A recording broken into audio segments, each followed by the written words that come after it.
Shri Gayatri tours and travels Chardham యాత్ర complete travel plan. Credit card పైన Reserve Bank నుంచి big update వచ్చిందని మీకు తెలుసా?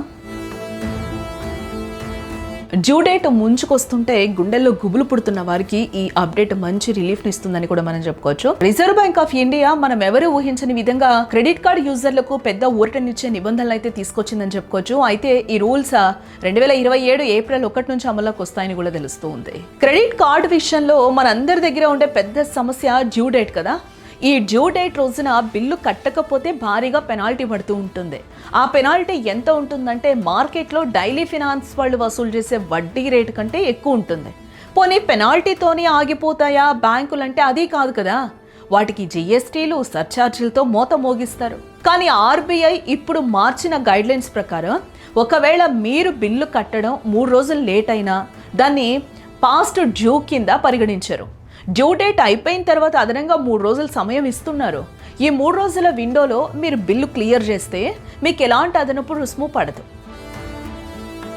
ముఖ్యమైన విషయం ఏంటంటే బిల్ డేట్ తర్వాత ఇచ్చే అదనపు 3 రోజుల సమయంలో బ్యాంక్ వాళ్ళు క్రెడిట్ స్కోర్ పడిపోయేలా క్రెడిట్ బ్యూరోకు రిపోర్ట్ చేసే అవకాశం కూడా ఉండదు.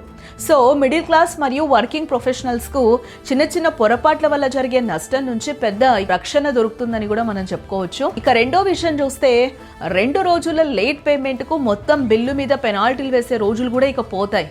ఇప్పటి వరకు ఏం జరిగేదంటే ఒక 100 రూపాయలు కట్టడం లేట్ అయినా మొత్తం కార్డ్ బ్యాలెన్స్ మీద ఛార్జ్ వేసేసేవాళ్ళు. బట్ ఇప్పుడు ఆర్బీఐ రూల్స్ ఎంత స్పష్టంగా చెప్పాయంటే లేట్ పేమెంట్ ఛార్జీలు కేవలం అవుట్ స్టాండింగ్ అమౌంట్ ఉంటే మీరు చెల్లించాల్సిన బ్యాలెన్స్ మీద మాత్రమే వేస్తారు.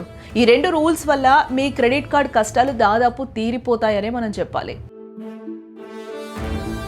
ఒక విషయం గుర్తుంచుకోవాలి, ఇక్కడ వడ్డీ లెక్కింపు మాత్రం అసలైన డ్యూ డేట్ నుంచే ఉంటుంది.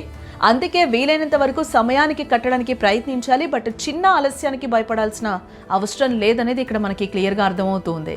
రిజర్వ్ బ్యాంకు తీసుకొచ్చిన ఈ కొత్త నిబంధనలు 2027 ఏప్రిల్ 1 నుంచి పూర్తిగా అమల్లోకి వస్తూ ఉన్నాయి. ఈ మార్జిన్ ఆఫ్ సేఫ్టీ మధ్యతరగతి కుటుంబాలకు అలాగే ఖర్చులను బ్యాలెన్స్ చేసుకునే వారికి చాలా ఉపయోగపడుతుందని కూడా అర్థమవుతుంది. మరి ఈ వీడియో మీకు ఉపయోగకరంగా అనిపించిందా? అయితే ఇప్పుడు ఈ వీడియోని మీ స్నేహితులకు, కుటుంబ సభ్యులకు, గ్రూపులకు కూడా షేర్ చేయండి.